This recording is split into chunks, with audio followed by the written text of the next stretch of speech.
Assalamualaikum warahmatullahi wabarakatuh. Untuk kali ini saya akan menjelaskan tentang siklus akuntansi perusahaan dagang pada tahap pencatatan. Baik, kita mulai dengan share screen.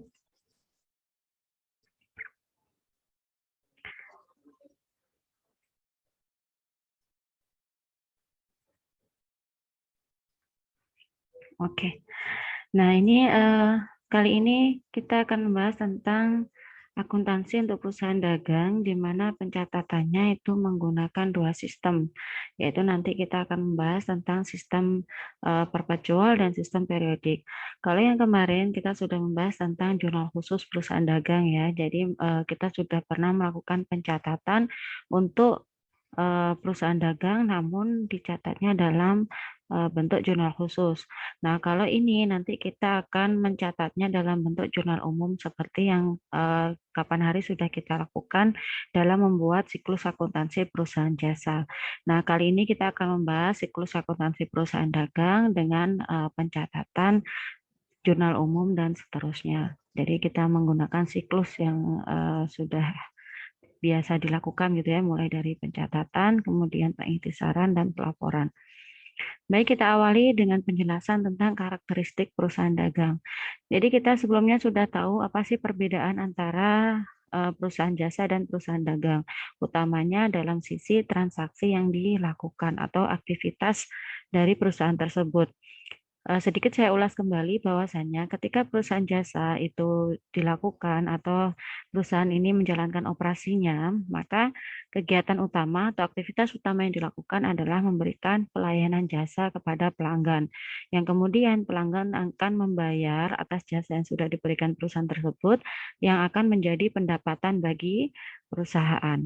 Nah, kalau perusahaan dagang ini aktivitas utamanya adalah membeli barang dagang ke supplier atau ke pabrik seperti itu, produsen, kemudian menjualnya kepada pelanggan.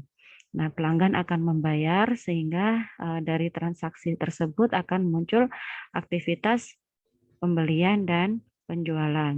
Juga ada aktivitas pengeluaran kas dan penerimaan kas. Baik, dari situ bisa dipahami bahwasanya untuk perusahaan jasa ini eh, hasil yang diperoleh yaitu berupa pendapatan jasa. Kemudian kalau perusahaan dagang itu kas masuk ke perusahaan melalui penjualan. Oke, gitu ya.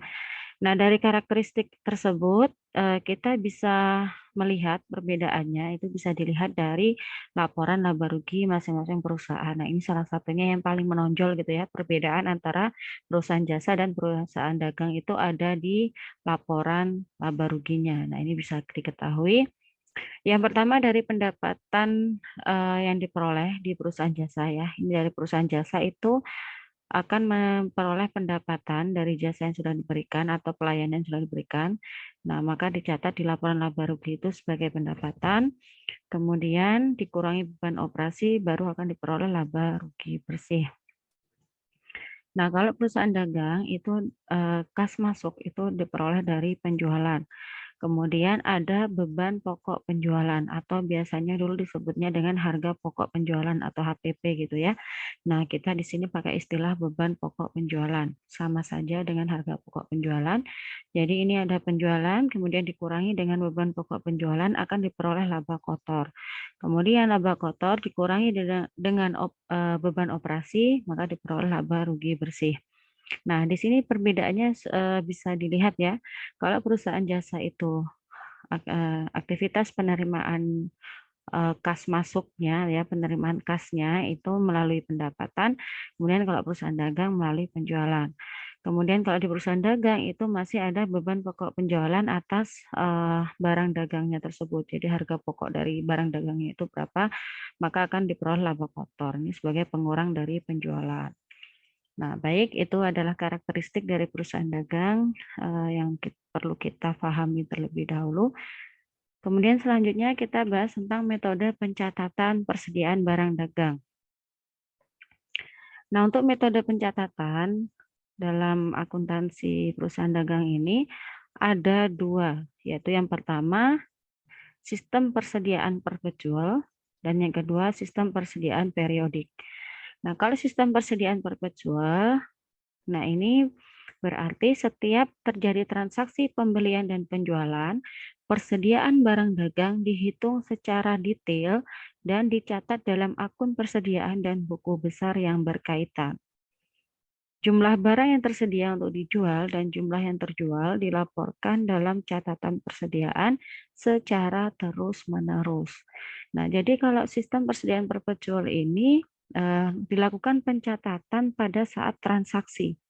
Jadi langsung pencatatan untuk persediaan barang dagangnya, kemudian barang dagang yang terjual itu harga pokoknya berapa. Nah, itu dicatat secara terus-menerus saat transaksi terjadi gitu. Jadi tidak menunggu akhir periode. Nah, kalau yang sistem persediaan periodik ini pencatatan persediaan barang dagang hanya pada awal dan akhir periode akuntansi saja. Sehingga catatan persediaan tidak menunjukkan jumlah yang tersedia untuk dijual atau jumlah terjual selama periode tertentu. Untuk mengetahui nilai persediaan yang tersedia pada akhir periode dan nilai persediaan yang terjual menggunakan daftar persediaan fisik. Nah, kalau sistem persediaan periodik ini untuk bisa mengetahui persediaan yang tersedia ya, jadi masih ada berapa sisa persediaan barang dagang, kemudian juga berapa sih nilai persediaan yang terjual, itu harus dilakukan terlebih dahulu penghitungan fisik di akhir periode, baru bisa diketahui jumlah tersebut. Nah, kalau tidak ada daftar persediaan fisiknya, jadi dihitung langsung sisa berapa di akhir periode, kemudian dilihat juga daftar persediaan fisiknya atau kartu persediaan fisiknya gitu ya, itu dilihat baru bisa diketahui berapa yang sudah terjual dan masih ada sisa persediaan berapa. Nah, itu kalau pakai sistem persediaan periodik. Kalau yang pakai sistem persediaan perpetual itu bisa diketahui kapanpun. Misalkan di pertengahan periode gitu ya, misalkan 1 bulan sekali ini melakukan perhitungan fisiknya. Nah, masih di tanggal 15 itu misalkan ditanya barang apa persediaan barang kita itu ada berapa, itu bisa dilihat langsung di catatan. Jadi nggak harus dihitung fisiknya dulu, tapi dilihat di catatan itu sudah bisa diketahui. Kalau pakai perpetual seperti itu, karena pencatatannya memang secara terus-menerus. Jadi setiap kali transaksi itu dicatat juga berapa persediaan yang keluar dan masih tersisa berapa itu. Karena memang pencatatannya pada akun persediaan gitu ya. Nah, ini untuk lebih jelasnya nanti akan kita bahas di belakang. Baik, ini ayat jurnal untuk transaksi pembelian dan penjualan pada perusahaan dagang dengan menggunakan dua sistem yang berbeda. Kita cermati terlebih dahulu untuk transaksi pembelian. Kalau menggunakan sistem persediaan periodik, ya, kalau periodik, maka pencatatan transaksi pembelian itu adalah debit pembelian, kredit kas. Jadi kalau pakai sistem persediaan periodik, akun yang digunakan adalah akun pembelian. Kemudian kreditnya kas. Nah, kalau yang pakai sistem persediaan perpetual pada transaksi pembelian itu pencatatannya yaitu debit persediaan, kredit kas. Jadi di sini langsung dicatat persediaannya, langsung dicatat dengan akun persediaan. Oleh karenanya mengapa untuk penggunaan sistem persediaan perpetual ini akan terlihat terus berapa sih nilai akhir dari persediaan yang ada. Oke, gitu ya. Jadi kalau pakai sistem persediaan periodik itu adalah menggunakan akun pembelian di sisi debit, kreditnya kas, kemudian kalau perpetual itu akunnya adalah persediaan, kreditnya kas.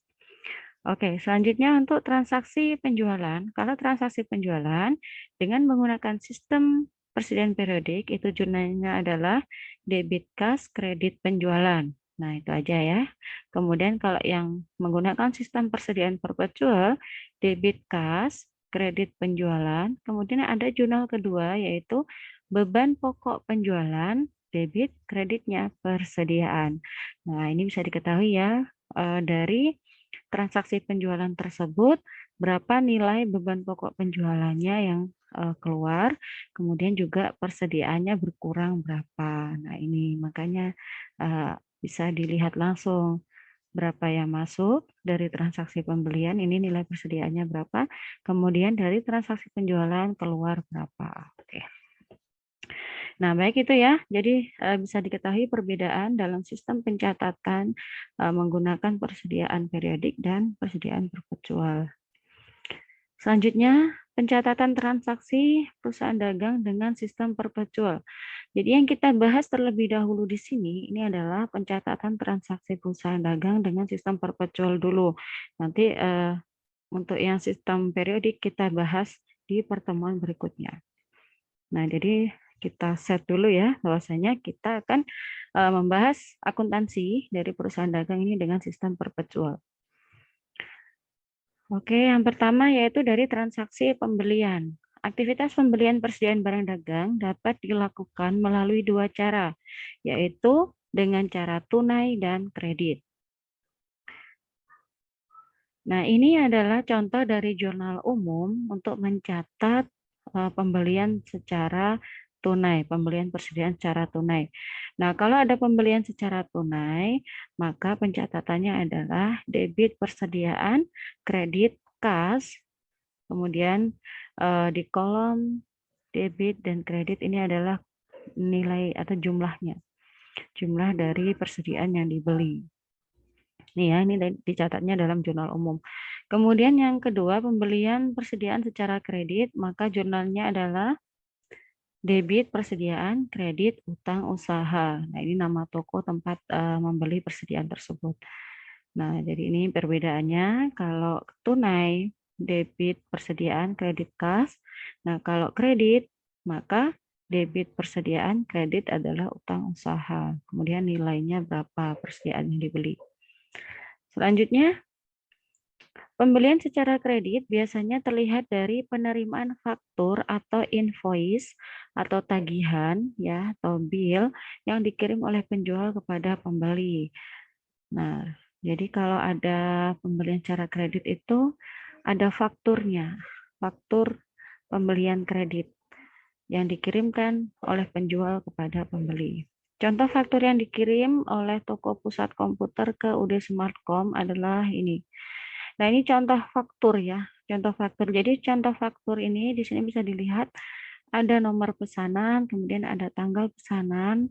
Ini yang pertama ini adalah nama toko penjualnya. Kemudian ini nomor fakturnya. Ini tujuannya ya pembelinya gitu ya. Pembelinya siapa? Kemudian pesanan pelanggan nomor berapa? Kemudian tanggal pesannya itu kapan?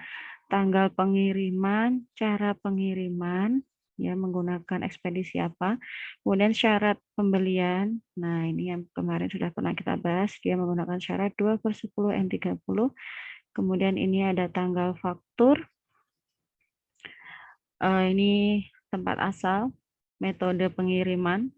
Nah, di sini keterangan barangnya, kuantitas ini jumlah barang yang dipesan, deskripsi ini nama produknya, kemudian harga per unitnya dan jumlahnya. Nah, ini adalah contoh faktur dari transaksi pembelian kredit.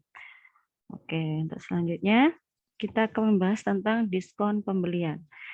Diskon diberikan untuk mendorong pembeli agar membayar sebelum batas akhir periode kredit. Nah, kemarin kita sudah sempat membahas ya, jadi bagaimana diskon pembelian itu diberikan kepada pembeli gitu. Contoh, jika pembeli membayar dalam 10 hari setelah tanggal faktur, maka penjual akan memberikan diskon sebesar 2%. Jika pembeli tidak mengambil masa pembayaran dengan diskon, maka pembayaran jatuh tempo dalam waktu 30 hari. Syarat ini ditulis sebagai 2/10 N30.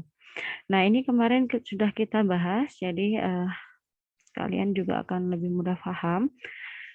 Syarat kredit dengan 2/10 N30 ini berarti pembeli akan mendapatkan diskon 2% jika membayar selama rentang 10 hari setelah tanggal faktur gitu ya.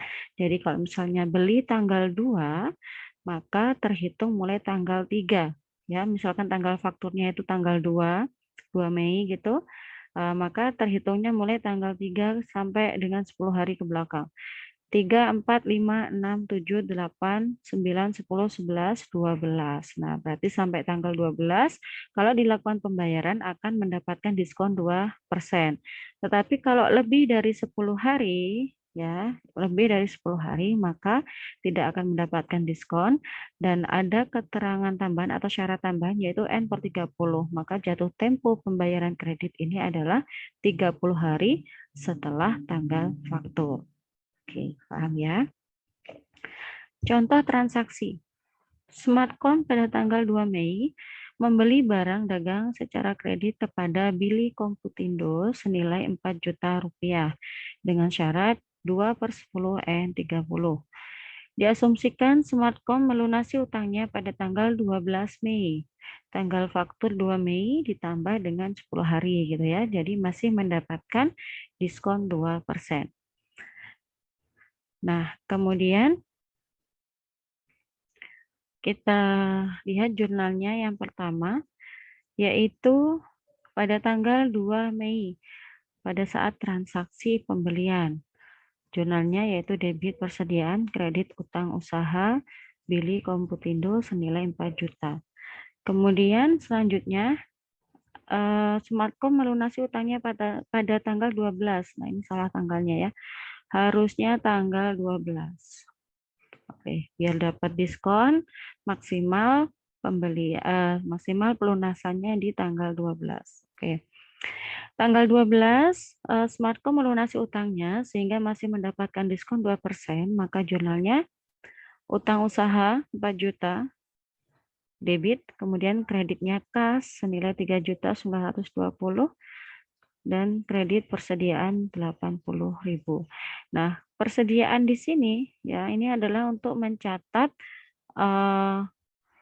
diskon yang diterima oleh Smartcom. Jadi diskonnya kalau dapat diskon pembelian itu langsung dicatat dalam akun persediaan, bukan nama akunnya itu bukan diskon pembelian gitu bukan ya. Karena ini menggunakan sistem perpetual, maka kalau ada diskon pembelian itu akan mengurangi harga pokok dari persediaan.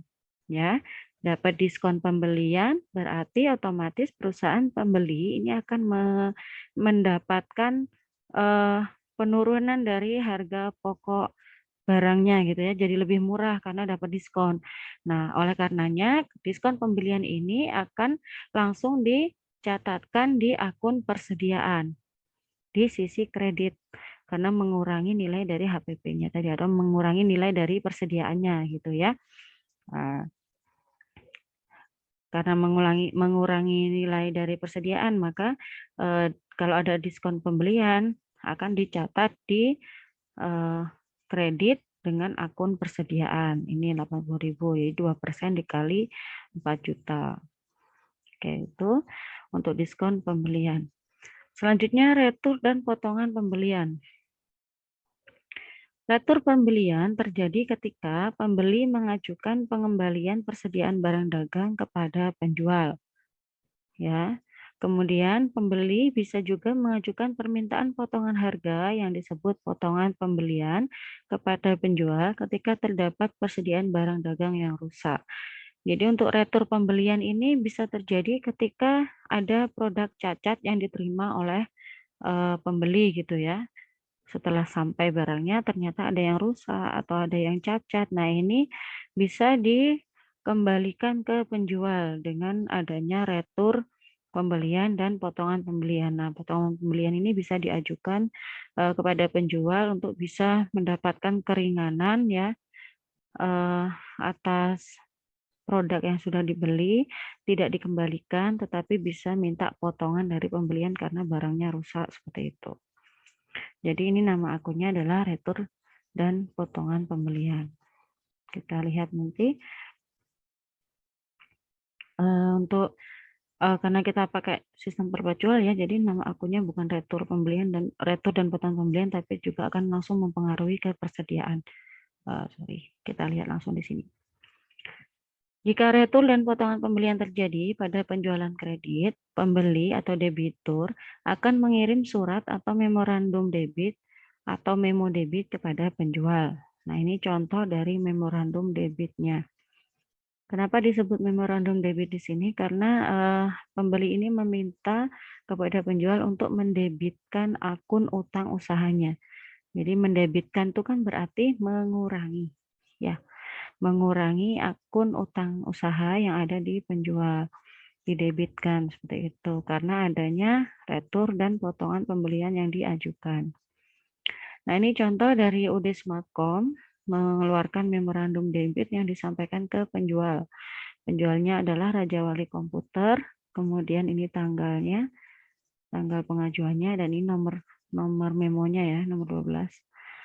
Nah, ini isi dari memorandum debit itu. Kami mendebit akun Anda sebagai berikut.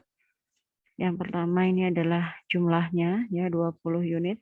USB optical mouse U20 ini adalah jenisnya, ya sesuai dengan faktur nomor berapa. Nah, ini kemudian ada nilai nominal masing-masing item dan totalnya. Ini ya, jadi ini memorandum debit yang dikirimkan pembeli pada penjual.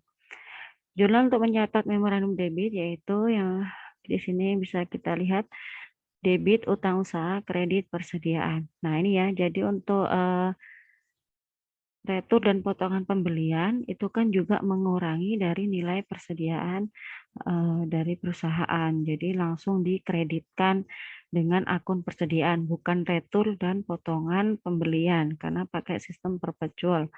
Lain dengan menggunakan sistem periodik yang nama akunnya ada sendiri untuk retur dan potongan pembelian. Kalau pakai sistem perpetual itu langsung dikreditkan ke akun persediaan. Ya, di garis bawahi ya. Langsung dikreditkan di akun persediaan untuk retur dan potongan pembelian. Nah, ini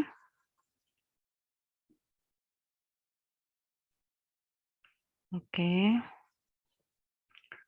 Untuk retur dan potongan pembelian, jurnalnya yaitu utang usaha berkurang karena adanya retur ya, barang dikembalikan, berarti nilai utang dari perusahaan pembeli ini akan berkurang karena barang sudah dikembalikan. Kemudian persediaan juga berkurang karena barangnya juga dikembalikan ke penjual. Jadi kan yang ada di perusahaan pembeli juga berkurang, akhirnya dikreditkan, utang usaha didebitkan. Baik untuk retur dan potongan pembelian sudah. Kita ke transaksi penjualan. Yang pertama yaitu untuk penjualan tunai. Kita langsung ke contoh. UD Smartcom pada tanggal 4 Mei menjual barang seharga 1.500.000. Maka jurnalnya tanggal 4 Mei, kas, debit, kredit, penjualan senilai 1.500.000. Diasumsikan jika beban pokok penjualan pada tanggal 4 Mei adalah 1.100.000, maka pencatatan jurnal kedua atas transaksi penjualan tersebut yaitu tanggal 4 Mei, beban pokok penjualan debit, kredit, persediaan senilai Rp1.100.000. Ketika ada transaksi penjualan ya, pencatatannya itu ada langsung 2 jurnal. Pakai sistem periodik itu langsung 2 jurnal. Jurnal pertama itu mencatat penjualannya, kemudian yang kedua mencatat beban pokok penjualan. Oke, jadi ada 2 ya. Kas pada penjualan dan beban pokok penjualan pada persediaan. Ini untuk penjualan tunai. Kemudian penjualan dengan menggunakan kartu kredit seperti Mastercard atau Visa dicatat sebagai penjualan tunai. Nah, ini perlu diingat, perlu digarisbawahi. Kalau misalkan ada penjualan dengan pembayarannya menggunakan Mastercard atau menggesek gitu ya, pakai kartu Mastercard ataupun Visa, ini dianggap sebagai penjualan tunai meskipun uang belum langsung diterima oleh penjual gitu ya. Kan ini kan pakai kartu kredit gitu ya, pakai kartu kredit kan berarti masih harus melalui tahap ke bank dulu ya gitu. Nah, ini kalau ada pembelian, kalau ada penjualan, kemudian pembeli membayarnya pakai kartu kredit, ini dicatat sebagai penjualan tunai, bukan kemudian dicatat sebagai penjualan kredit gitu. Beban pemrosesan yang dikenakan oleh lembaga clearing atau bank penerbit kartu kredit dicatat secara periodik sebagai beban. Nah, untuk beban pemrosesannya atas penggunaan kartu kredit itu akan dicatatnya secara periodik sebagai beban oleh penjual. Misal, asumsikan bahwa UD Smartcom membayar beban pemrosesan kartu kredit sebesar Rp2.250.000 pada tanggal 31 Mei.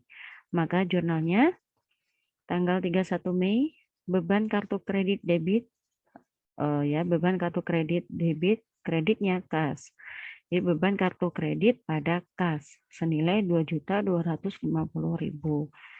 Nah, ini untuk mencatat bebannya. Jadi untuk misalkan dalam satu periode 1 bulan gitu ya, itu banyak terjadi penjualan menggunakan kartu kredit. Nah, kan nanti ada beban pemrosesan yang akan dibebankan ke penjual. Maka ini akan dicatat di akhir periode, di total beban kartu kreditnya itu berapa selama 1 bulan tersebut.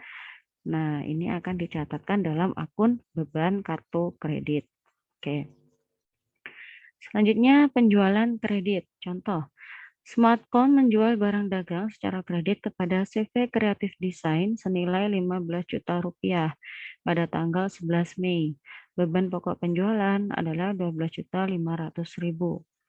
Maka jurnalnya pada tanggal 11 Mei, piutang usaha Kreatif Desain pada penjualan senilai 15 juta, dan jurnal kedua, tanggal 11, beban pokok penjualan pada persediaan senilai Rp12.500.000.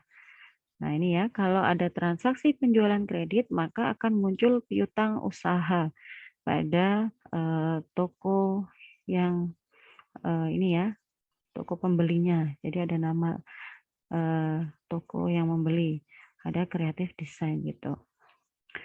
Ini piutang usaha muncul karena adanya transaksi penjualan kredit. Kemudian akun penjualan juga dicatatkan di sisi kredit atas transaksi penjualan kredit tersebut. Baik, itu untuk penjualan kredit. Selanjutnya diskon penjualan. Penjual dapat menawarkan syarat kredit kepada pembeli untuk membayar lebih awal, untuk pembayaran lebih awal yang disebut dengan diskon penjualan. Misal, Smartcom menjual persediaan sebesar 15 juta kepada CV Kreatif Desain pada tanggal 11 Mei dengan syarat kredit 2/10N30. Diasumsikan CV Kreatif Desain membayar pada tanggal 20 Mei. Nah, kalau membayar tanggal 20 Mei berarti masih dapat diskon. Maka jurnalnya pada tanggal 20 Mei adalah debit kas senilai 14.700.000, debit diskon penjualan 300.000, dan kreditnya piutang usaha kreatif desain. Nah, ini bisa dilihat untuk mencatat adanya diskon penjualan itu menggunakan akun diskon penjualan di sisi debit. Ya, jadi mengurangi nilai kas yang diterima oleh perusahaan penjual. Kas debit, kemudian diskon penjualan debit, kreditnya piutang usaha. Nah, ini ada dia masih mendapatkan diskon 2% dikali 15 juta yaitu 300.000. Baik, ini untuk mencatat diskon penjualan ada di sisi debit dengan nama akun diskon penjualan. Jangan ketukar ya. Kalau diskon pembelian itu akunnya persediaan karena mempengaruhi nilai persediaan. Jadi langsung mengurangi nilai persediaan dicatat di sisi kredit untuk diskon pembelian. Kalau diskon penjualan dicatat di sisi debit dengan nama akun diskon penjualan. Nah, mengurangi nilai kas ya. Jadi dia ada di sisi debit dengan nama akun diskon penjualan. Selanjutnya retur dan potongan penjualan. Penerimaan kembali barang yang telah terjual disebut dengan retur penjualan. Penjual juga dapat mengurangi harga barang karena alasan rusak, cacat, atau alasan lain yang disebut sebagai potongan penjualan. Bagi penjual, pengembalian barang dan potongan harga ini disebut retur dan potongan penjualan. Nah, itu nama akun yang digunakan adalah retur dan potongan penjualan. Jika retur dan potongan penjualan terjadi pada penjualan kredit, penjual atau kreditur akan mengirim surat berupa memorandum kredit atau memo kredit kepada pembeli. Nah, yang yang melakukan atau yang mengirimkan memorandum kredit ini adalah penjual, ya. Penjual akan mengirim surat berupa memorandum kredit kepada pembeli. Misal, diasumsikan harga jual barang dagang yang dikembalikan di memo kredit adalah Rp750.000 dengan beban pokok penjualan yang dikembalikan adalah Rp500.000. Nah, ini contoh memorandum kreditnya, ya. Ini dari penjual dikirimkan kepada pembeli. Yang kenapa disebut memorandum kredit? Karena ini akan mengkreditkan piutang usaha dari pelanggan tersebut. Jadi mengurangi nilai piutang usaha. Piutang usaha berkurang ada di sisi kredit. Oleh karenanya disebut memorandum kredit. Jadi ini memorandum kredit ini semacam pemberitahuan gitu ya. Pemberitahuan kepada pembeli bahwasanya piutangnya akan dikreditkan sebesar nilai dari retur tersebut. Oke, ini jika dicontohkan di sini, memo kreditnya adalah 750.000 dengan beban pokoknya 500.000, maka jurnal yang dibuat adalah pada tanggal 9 Mei, ya ini ya tanggalnya 9 Mei, debit retur dan potongan penjualan, kredit piutang usaha Karisma senilai 750.000, persediaan debit, kredit beban pokok penjualan senilai 500.000. Nah, karena ini terjadi retur, maka persediaan barang dagang yang ada di perusahaan penjual ini kan kembali. Jadi bertambah lagi persediaannya gitu ya. Nah, persediaan bertambah dari sisi debit. Kemudian beban pokok penjualannya yang tadinya itu sudah keluar, ada dicatatkan di sisi debit, karena ini dikembalikan, maka dicatat kembali di sisi kredit gitu ya. Jadi dikembalikan. Karena memang beban pokok penjualan ini kalau bertambah di sisi debit, kalau berkurang di sisi kredit gitu ya. Oke, ini untuk pencatatan retur dan potongan penjualan. Jadi jangan lupa ada 2 jurnal. Jurnal pertama untuk mencatat retur dan potongan penjualannya, di mana retur dan potongan penjualan dicatat di sisi debit dan kreditnya piutang usaha. Kemudian jurnal yang kedua yaitu mencatat nilai persediaan yang dikembalikan, yaitu dengan jurnal persediaan debit, kredit, beban pokok penjualan. Oke, selanjutnya kita membahas tentang ongkos kirim. Nah, kemarin kita sudah kita bahas juga ya untuk yang metode pengiriman ini ada FOB titik pengiriman atau shipping point dan juga ada FOB destination. Nah, untuk yang FOB titik pengiriman ini kepemilikan barang beralih ke pembeli itu sejak dari gudang penjual. Jadi ketika sudah keluar dari gudangnya penjual, ini sudah beralih ke pemilikan terhadap pembeli, barang tersebut sudah beralih ke pembeli, maka yang membayar ongkos kirim dengan menggunakan metode shipping point adalah pembeli. Kalau misalkan untuk mencatat ongkos kirimnya, karena ini memang pembeli yang mencatat, pembeli yang membayar ongkos kirim, maka penjual tidak melakukan pencatatan, jadi tidak ada ya jurnal untuk ongkos kirim, gitu ya. Kemudian yang mencatat atas ongkos kirim tersebut adalah pembeli. Ongkos kirim ini menjadi bagian dari biaya pembelian persediaan barang dagang dan harus ditambahkan ke dalam biaya persediaan dengan mendebit akun persediaan. Nah, ongkos kirim yang dibayarkan oleh pembeli ini akan menambah nilai dari persediaan. Jadi harga persediaannya jadi tambah tinggi gitu ya karena ada ongkos kirim gitu. Nah, maka jurnal yang dicatat oleh pembeli yaitu persediaan debit, kreditnya kas senilai ongkos kirim tersebut. Ini ya, jadi pembeli akan mencatat dengan akun persediaan atas ongkos kirim tersebut di debit, kreditnya kas. Terus, ini sebagai contoh pada tanggal 15 Juli UD Smartcom membeli barang sebagai berikut. Membeli barang dari Ryan Komputindo sebesar 1.500.000 dengan syarat FOB titik pengiriman. Nah, ongkos kirim sebesar 40.000. Maka jurnalnya yaitu yang pertama mencatat barang dagangnya dulu, persediaan pada utang usaha senilai 1.500.000. Kemudian yang kedua mencatat biaya pengiriman yaitu persediaan debit kreditnya kas nilai 40.000. Nah, ini ya, jadi ongkos kirim menambah nilai dari persediaannya.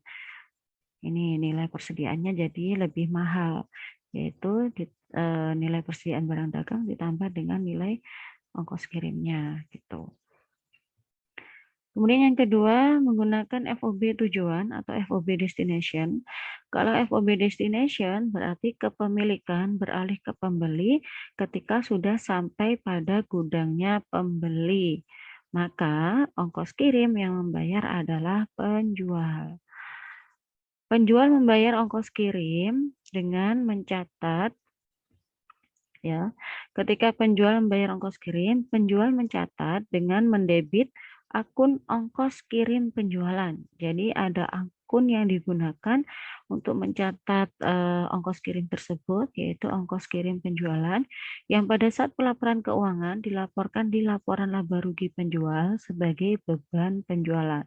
Jadi ongkos kirim penjualan ini akan masuk ke dalam salah satu item dari beban penjualan gitu ya.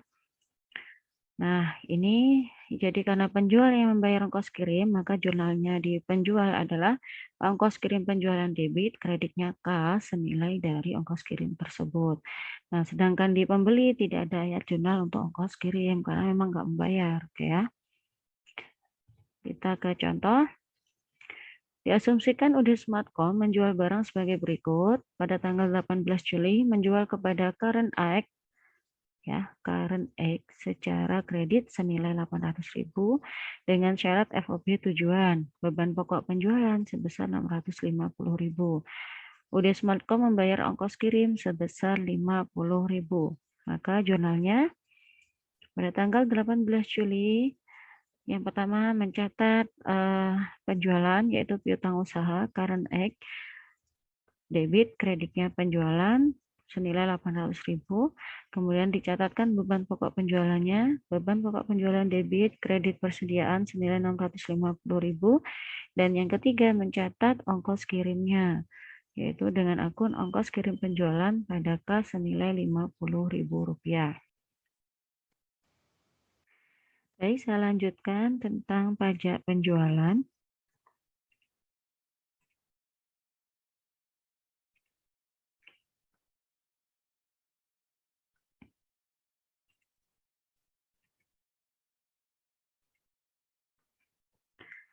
Pada umumnya, barang dagang yang dijual oleh perusahaan dagang dikenakan pajak pertambahan nilai atau PPN sebesar 10%. Namun ada kalanya PPN yang dibebankan oleh penjual terhadap pembeli ini bisa di bawah 10%. Kemudian pajak penjualan dibebankan kepada pembeli baik pada penjualan tunai maupun penjualan kredit. Jika terjadi penjualan tunai, maka akan dikurangkan dari penjualan tunai tersebut ya. Jadi akan ada potongan atas pajak penjualan terhadap nilai dari penjualan tunai tersebut. Nah, kalau terjadi pada penjualan kredit, maka penjual akan mendebit piutang usaha dari pembeli. Contoh, pada tanggal 21 Juli, UD Smartcom menjual barang dagang secara kredit senilai 10 juta dan dikenakan pajak sebesar 5%. Nah, ini ada pajak penjualan sebesar 5%. Maka jurnalnya pada tanggal 21 Juli, debit piutang usaha senilai 10.500.000, kreditnya penjualan 10 juta, dan utang pajak penjualan senilai 500.000.